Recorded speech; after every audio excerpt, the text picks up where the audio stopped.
মল্লারপুরে জানে শেষ করার ঘটনার 12 ঘন্টার মধ্যে কিনারা হলো। গ্রেপ্তার হলো মৃতার প্রেমিক নয়ন বিত্তার। ধৃতের বাড়ি মল্লারপুর থানা এলাকার মাঠমহুলা এলাকায়। অন্যদিকে অভিযুক্তকে আশ্রয় দেওয়ার অভিযোগে গ্রেপ্তার হয়েছে তার সঙ্গী সুনীল মৃধা, আর সে মল্লারপুর থানা এলাকার বোলগাছির বাসিন্দা।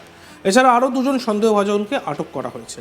এমনকি ধৃতকে জিজ্ঞাসাবাদ করে মৃতার মোবাইল ফোনও উদ্ধার করা হয়েছে। জেলা পুলিশ সুপার অমনদীপ জানান, ধৃতদের দুজনের বাড়ি মল্লারপুর থানায়। মৃত মহিলার সঙ্গে নয়নের বিবাহ বহির্ভূত সম্পর্ক ছিল এবং জানে শেষ করার পর নয়নকে আশ্রয় দেয় সুনীল। ওই মহিলার মোবাইল ফোন উদ্ধার করা হয়েছে। দুজনকে পুলিশি হেফাজতে নিয়ে জিজ্ঞাসাবাদ করা হবে। আরও দুজনকে আটক করা হয়েছে। পুলিশের তরফ থেকে 8 জনের একটি টিম তৈরি করে তদন্ত করা হচ্ছে। নয়নকে জিজ্ঞাসা করে জানা গিয়েছে, শুক্রবার রাতে ওই মহিলার বাড়ি সে গিয়েছিল। তারপরেই তাকে জানে শেষ করা হয়। দুজনকে মল্লারপুরের দিয়ারা গ্রাম থেকে গ্রেপ্তার করা হয়। আর এই দিয়ারা গ্রাম থেকে মৃতার মোবাইলটি উদ্ধার করা হয়েছে। জানা গিয়েছে পুলিশ 14 দিনের পুলিশ হেফাজতে চাইলেও বিচারক 9 দিনের পুলিশ হেফাজত মঞ্জুর করেন।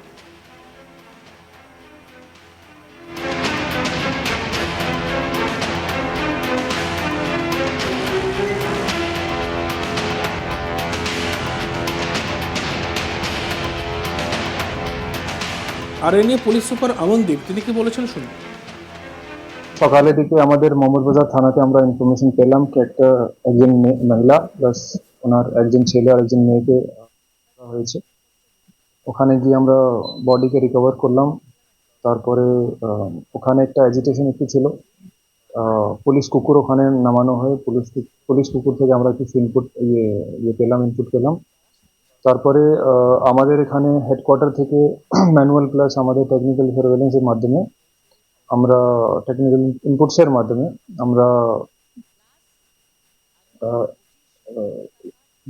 টোটাল দুজনকে প্রথমে ডিটেইন করলাম। দুজনের নাম আছে নয়ন বিত্তর, বাড়ি আছে মাঠমহুলা, থানা মল্লারপুর। আর একজন আছে সুনীল মির্ধা, বাড়ি বোলগাছি ডোমপাড়া। এটাও এই লোগো মল্লারপুরের ছেলে। এই দুজনকে আমরা ডিটেইন করলাম। এটা ছাড়া আরো দুজন ডিটেইন আছে, কিন্তু এই দুজনকে আমরা অ্যারেস্ট করেছি। এই যে এর মধ্যে থেকে দুজন মধ্যে থেকে নয়ন বিত্তর আছে। এই নয়ন সঙ্গে এই যে মহিলা ডিসিজ আছেন ওনার একটা ইলিসিট অ্যাফেয়ার ছিল। সেটার জন্যই এদের মধ্যে কিছু তর্ক বিতর্ক কিছু হয়েছে গত রাত্রে। তারপরে এই ছেলে যে নয়ন আছে যে মহিলাকে মার্ডার করে দেয়, মহিলার ছেলে মেয়েকে মার্ডার করে দেয়। অ্যান্ড এই যে সেকেন্ড লোক আছে সুনীল নামের ছেলে আছে, সুনীলের যেটা রোল আছে কি এই ঘটনা হওয়ার পরে যখন নয়ন এখান থেকে বেরিয়ে গেল তখন ইয়ে ওখানে কাছাকাছি ছিল, এর সঙ্গে এসেছিল। তো সুনীল কিন্তু একে যে নয়ন আছে ওকে তারপরে শেল্টার দিয়েছে, সেটার জন্য একেও আমরা অ্যারেস্ট করেছি কনস্পিরেসিতে। এটা ছাড়া দুজনকে আমরা ফার্দার ডিটেইন করে রেখেছি। এই দুজন নয়ন আর সুনীলকে আমরা কাস্টাডিতে নেব। কাস্টাডিতে নেওয়ার পরে হতে পারে আরো কিছু তথ্য পাবো। যে মহিলা ছিল এর ফোন মিসিং ছিল বাড়ি থেকে।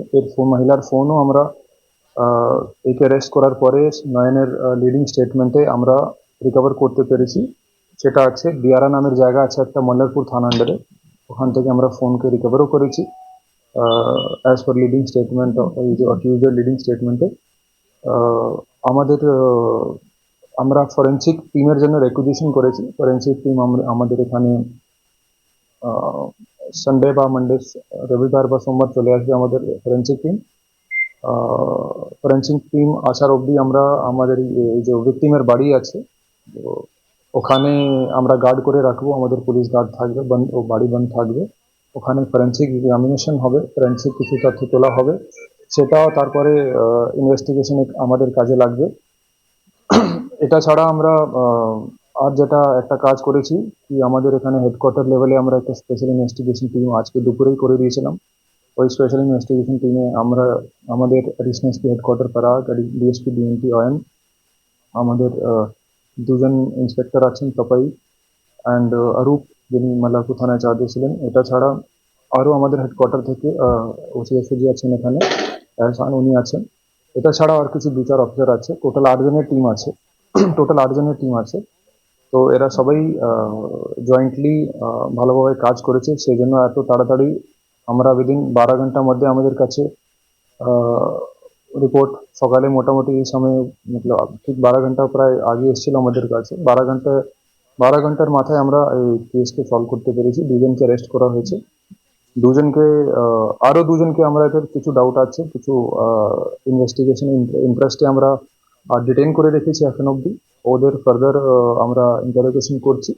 যদি কিছু ইনভেস্টিগেশনে ইনভলভমেন্ট পাওয়া যায় ওদেরকে তারপরে আমরা কোর্টে ফরওয়ার্ড করব। এখন অবধি আগামীকাল আমরা এই দুজনকে ফরওয়ার্ড করছি।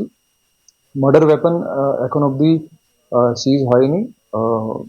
আবার এই যে লোক আছে একে আমরা লিডিং স্টেটমেন্ট ইয়ে ওর স্টেটমেন্টে আমরা রিকভার করব। অ্যান্ড এটা ছাড়া কেন যে বাড়ি আছে বাড়িকে আমরা সিল করে রেখেছি। তো ওখান থেকে হতে পারে কি ওখানে থাকতে পারে, বাইরে কোনো জায়গা ফেলেছে, সেটাও পিসিতে যখন আসবে সেভাবে আমরা তারপরে এই মার্ডার ওয়েপনকে রিকভার করবো। অন্যদিকে সরকারি আইনজীবী শঙ্কর কুমার চক্রবর্তীর কি বক্তব্য শুনে নিন। দুজন আসামিকে তোলা হয়েছিল, একজনের নাম হচ্ছে কি নয়ন গুপ্তার, আরেকজনের নাম হচ্ছে কি সুনীল মিদ্ধা। এদের হচ্ছে কি মোহাম্মদ বাজার পিএসকে ডেটেড হচ্ছে 21/2/2025। এই মোহাম্মদ বাজার থানাতে লক্ষ্মী মার্ডি, তার ছেলে অভিজিৎ মার্ডি এবং তার মেয়ে রূপালী মার্ডিকে মানে ঘরের মধ্যে একটা অচৈতন্য অবস্থাতে মানে পাওয়া যায়। সেটা কে বলেছে না, ওই মাতাল মার্ডি এর একটা লিখিত অভিযোগ কমপ্লেন করে এবং সেই লিখিত অভিযোগের ভিত্তিতে ওদেরকে তিনজনকে রামপুরহাট মেডিকেল কলেজে নিয়ে যায় এবং রামপুরহাট মেডিকেল কলেজ তখন ওদেরকে মানে মৃত বলে ঘোষণা করে।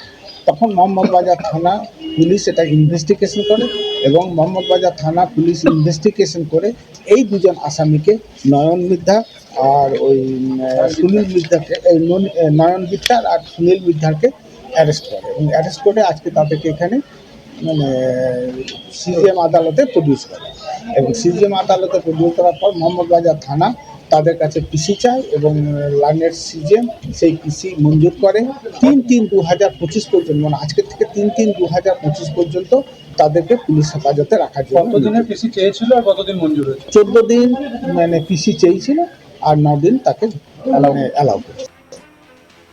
মল্লারপুরে জানে শেষ করার ঘটনার 12 ঘন্টার মধ্যে কিনারা হলো, গ্রেপ্তার হলো মৃতার প্রেমিক নয়ন মিত্তা। ধৃতের বাড়ি মল্লারপুর থানা এলাকার মাঠমহল এলাকায়। অন্যদিকে অভিযুক্তকে আশ্রয় দেওয়ার অভিযোগে গ্রেপ্তার হয়েছে তার সঙ্গী সুনীল মির্ধা। সে মল্লারপুর থানার বাসিন্দার গোলগাছের বাসিন্দা। আর এছাড়াও আরও দুজন সন্দেহভাজনকে আটক করা হয়েছে।